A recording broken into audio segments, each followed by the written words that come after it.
జన్మనిచ్చిన కొన్ని గంటల్లో ప్రాణాపాయ స్థితిలో ఉన్న ఓ పసికందుకి లిటిల్ మాస్టర్స్ హాస్పిటల్స్ వైద్య బృందం ఆయుష్ పోశారని ఉమ్మడి శ్రీకాకుళం జిల్లా సంతకవటి మండలం మండవకురిటి గ్రామానికి చెందిన నాగేష్, హరిత దంపతులు సంతోషం వ్యక్తం చేశారు.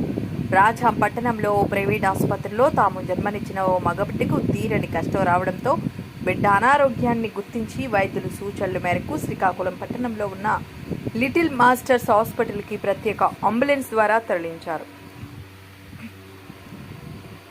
గుండె, ఊపిరితిత్తులు, మూత్రపిండాల సమస్యతో ఉన్న పసిపాప క్రిటికల్ పొజిషన్ను గుర్తించిన డాక్టర్ అన్వేష్ తెలుగు రాష్ట్రాల్లో ఎక్కడా అందుబాటులో లేని అత్యాధునిక వైద్య పరిజ్ఞానాన్ని వినియోగించి ఆ బిడ్డకు ప్రాణం పోశారు. తమ గారాల పసిబిడ్డ ఆరోగ్యంగా జీవించడానికి కారణమైన little masters hospital MD doctor Swathi Vasanthi, doctor Anvesh బృందానికి నాగేష్, హరిత దంపతులు కృతజ్ఞతలు తెలిపారు.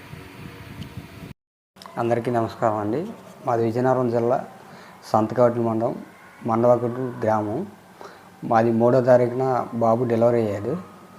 3వ తారీఖున మరుసటి రోజు రాజా అమృత హాస్పిటల్లో డెలివరీ అయితే మరుసటి రోజు వెరీ సీరియస్గా ఉంది, ఇక్కడ అవ్వదు, వేరే దగ్గరికి తీసుకెళ్ళాలంటే అప్పటికప్పుడే డాక్టర్ గారు శ్రీకాకుళం లిటిల్ హాస్పిటల్కి తీసుకెళ్ళండి అన్నారు.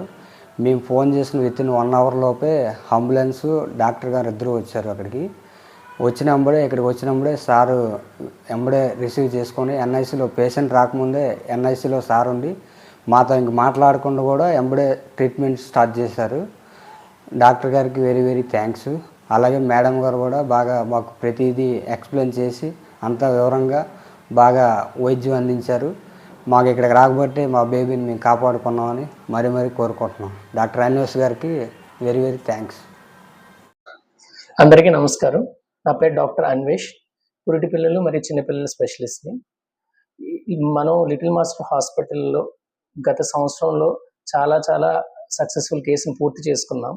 కానీ వాటిలో ఈ కేసు మరింత ప్రత్యేకమైనది. ఎందుకనంటే మా సొంత ఊరు రాజాం దగ్గర నుంచి వచ్చిన కేసు, అది కూడా బతకదు అనుకుని మన దగ్గరికి వచ్చిన కేసు. బేబీని చక్కగా వారం రోజుల్లో డిశ్చార్జ్ అయ్యి ఇంటికి వెళ్ళడం అనేది చాలా ఆనందకరమైన విషయం. అది మీతో పంచుకుందాం అనుకుంటున్నాను. ఈ మామూలుగా శిశువుల్లో ఎక్కువ మరణాలు జరగడానికి కారణం ఏంటంటే నాణ్యమైన వైద్యం. అంటే పురిటి పిల్లలకు సంబంధించిన ట్రీట్మెంట్కి దానికి ఒక స్పెషలిస్టులు ఉంటారని, దానికి ట్రీట్మెంట్ చిన్నపిల్లల స్పెషలిస్ట్కి పురిటి పిల్లల స్పెషలిస్ట్కి డిఫరెన్స్ ఉంటుందని చాలామంది డాక్టర్లకే తెలియదు, సామాన్య ప్రజలకు తెలుస్తుందని నేను అనుకోవట్లేదు. సో ఆ అవగాహన కల్పించడం కోసం మీడియా ముఖంగా నేను మీకు తెలియజేద్దాం అనుకుంటున్నాను. సో మీడియా ప్రముఖులకి నా ధన్యవాదాలు. ఇది మీరు వాళ్ళకి కన్వే చేయడం, ఈ బాధ్యతగా తీసుకొని ముందుకు వచ్చినందుకు చాలా ఆనందం వ్యక్తం చేస్తున్నాను. సో బేబీ ఆఫ్ హరిత అని ఒక బేబీ డెలివరీ రాజంలో ప్రైవేట్ హాస్పిటల్లో డెలివరీ అయ్యింది. పుట్టిన తర్వాత విపరీతమైన ఆయాసం ఉండడంతో ప్రైవేట్ హాస్పిటల్లో ఐసీయూలో చేర్చారు. ఎన్ఐసీలో చేర్చిన దాని తర్వాత బేబీకి ఊపిరితిత్తులతో పాటు గుండె సమస్య కూడా మొదలైంది. సో ఆ గుండె సమస్య తర్వాత వేరే పార్ట్లు అంటే మూత్రపిండాలు, లివరు అన్నీ ఒకటిగా చెడిపోవడం మొదలవుతా ఉన్నాయి. ఏం జరుగుతుందని తెలుసుకొని వాళ్ళు ట్రీట్ చేసేసరికి 24 గంటల నుంచి 48 గంటలు అయిపోయింది. దానికి చాలా కారణాలు ఉంటాయి. ఎందుకంటే పురిటి పిల్లల స్పెషలిస్ట్ అవైలబిలిటీ లేకపోవడం, అక్కడ అది కనిపెట్టగలిగే వైద్య పరికరాలను కానీ లేదనంటే దానికి సంబంధించిన ఇతర సేవా విభాగాలు కానీ లేకపోవడం వల్ల 24 నుంచి 48 గంటల పాటు డిలే అయితే అయ్యింది. ఎలా అవుతున్న బేబీని బాడీలో మనం మామూలుగా ఆక్సిజన్ లెవెల్ అంటాం కదా, కోవిడ్ టైంలో అందరూ శాచురేషన్ అనుకుని పెట్టుకుంటూ ఉండేవారు కదా. ఆ బేబీ మా దగ్గరికి వచ్చినప్పుడు శాచురేషన్ 10-15 ఉంది. నార్మల్లీ 95-100 ఉండాల్సింది. దాంతోపాటు బేబీకి గుండె, మూత్రపిండాలు, ఇతర భాగాలు కూడా బాగా దెబ్బతిన్నాయి.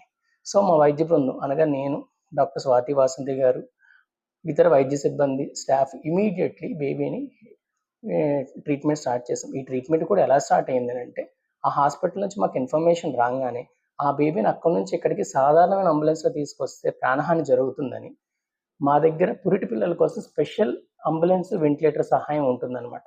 ఈ 2-3 జిల్లాల్లో అలాంటిది ఇంకెక్కడా ఉండదు. సో మా వైద్య బృందం అక్కడికి వెళ్ళి అక్కడ బేబీని వెంటిలేటర్ సహాయంతోనే ట్రాన్స్పోర్ట్ అంతా జాగ్రత్తగా తీసుకొచ్చి ఇక్కడికి వచ్చిన దాని తర్వాత మిగిలిన పూర్తి స్థాయి వైద్యం అంటే గుండె, మూత్రపిండాలు, ఊపిరితిత్తులకు సంబంధించి స్పెషల్ వైద్యం and high frequency ventilator, inhale nitric oxide, ఇలా డిఫరెంట్ థెరపీస్ ఉంటాయన్నమాట. ఇంతవరకు ఇలాంటివి ఏంటంటే వైజాగ్, హైదరాబాద్ నగరాల్లో పెద్ద పెద్ద కార్పొరేట్ హాస్పిటల్‌లో ఇంతకుముందు మేము పెద్ద హాస్పిటల్‌లో చేసినప్పుడు ఉన్న అలాంటి సహాయం ఇంతకుముందు ఇలాంటి మారుమూల జిల్లాల్లో ఉండేది కాదు. సో, ఇలాంటివి చూసి చాలా సార్లు మా దగ్గరకొచ్చేసరికి చాలామంది బేబీలు చనిపోవడం, లేదంటే కార్పొరేట్ హాస్పిటల్‌లో డబ్బులు పెట్టుకోలేక వేరే హాస్పిటల్‌కి వెళ్ళి బేబీలు చనిపోవడం చాలా చూసిన దాని తర్వాత నేను, స్వాతి వాసంతి గారు మన సొంత జిల్లాలో మనం ఎందుకు చేయకూడదు? సో, అతి తక్కువ ఖర్చుతో వాళ్ళకి చక్కగా నయం చేయడానికి మనం ఏమేమి చేయగలం అని అన్ని రకాలుగా ఆలోచించి ఒక ముందడుగు వేసి శ్రీకాకుళంలో ఇలాంటి హాస్పిటల్ మొదలుపెట్టాం. మేము మొదలుపెట్టిన మొదటి కేసు నుంచి ఇప్పటి వరకు మాకొస్తున్న కేసులు అన్నీ ఇలాంటి చాలా క్రిటికల్ కేసులే వస్తా ఉన్నాయి. క్రిటికల్ కేసులు మేము చేస్తాము, బాగు చేస్తాము. కానీ క్రిటికల్ వరకు కూడా తీసుకువెళ్ళకుండా పురిటి పిల్లలకి ఏదైనా ఇబ్బందొస్తే పురిటి పిల్లల హాస్పిటల్ ఒకటుందని తెలుసు